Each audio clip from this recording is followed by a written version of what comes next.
सूरज ढलने को था और आसमान हल्के नारंगी रंग में रंग चुका था। गांव के आखिरी छोर पर बैठा एक युवा लड़का, वीर, गहरी सोच में डूबा हुआ था। उसकी आंखों में उत्सुकता थी, क्योंकि उसने अभी अभी अपने दादा से एक अनसुनी कहानी सुनी थी, रहस्यमयी जंगल के नागराज के खजाने की। कहते हैं, इस घने जंगल के बीचों बीच एक प्राचीन मंदिर है, जहां नागराज का अमूल्य खजाना छुपा हुआ है। लेकिन उस तक पहुंचने की कोशिश करने वाला कोई भी व्यक्ति कभी वापस नहीं लौटा। वीर को चुनौतियां पसंद थीं और उसे इस रहस्य को सुलझाने की ठान ली। अगली सुबह वीर अपने दोस्त करण के साथ जंगल की ओर निकल पड़ा। दोनों के पास सिर्फ एक जलता हुआ मशाल, कुछ रस्सियां और एक धारदार चाकू था।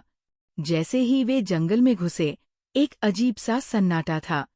दूर दूर तक सिर्फ पेड़ों की सरसराहट और पक्षियों की डरावनी आवाजें गूंज रही थी। अचानक वीर ने देखा कि रास्ते में एक पुराना टूटा फूटा पुल पड़ा था, जिसके नीचे गहरी खाई थी। पुल इतना जर्जर था कि उसे पार करना आसान नहीं था। अब क्या करें? करण ने घबराते हुए पूछा। वीर ने चारों ओर देखा और एक बड़ा पेड़ देखा, जिसकी शाखाएं पुल के दूसरी ओर तक फैली हुई थी।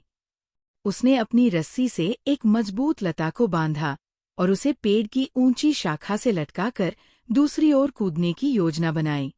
थोड़ी कोशिश के बाद वे दोनों पुल पार करने में सफल हो गए, लेकिन असली चुनौती अभी बाकी थी। कुछ दूर चलने के बाद उन्हें एक गुफा का प्रवेश द्वार मिला।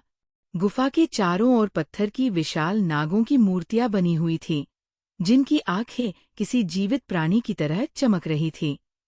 जैसे ही वीर और करण ने गुफा में कदम रखा, एक अजीब सी आवाज गूंजने लगी। जो भी इस पवित्र स्थान में प्रवेश करेगा, वह नागराज के प्रकोप से बच नहीं पाएगा। अचानक गुफा की दीवारों पर उकेरे गए नागों की मूर्तियां जीवित हो उठीं और धीरे धीरे हिलने लगीं।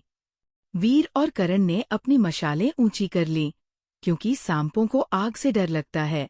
लेकिन तभी गुफा के अंत में एक विशाल पत्थर खिसकने लगा और वहां से एक बड़ा, असली नाग प्रकट हुआ, नागराज।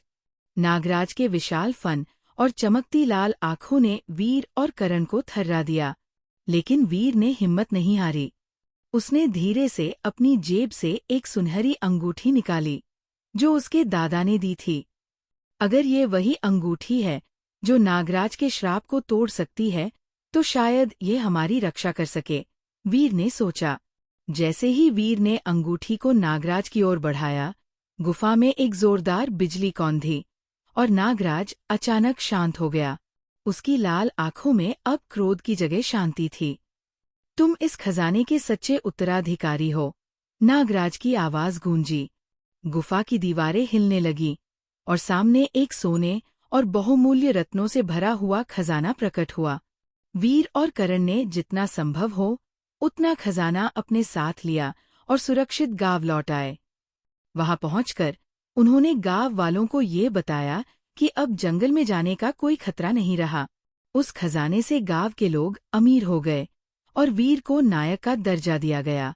लेकिन वीर को इस पूरी यात्रा में ये समझ आया कि असली खजाना सोने चांदी में नहीं, बल्कि हिम्मत, समझदारी और साहस में होता है। और इस तरह वीर ने जंगल के सबसे बड़े रहस्य को सुलझाकर इतिहास रच दिया।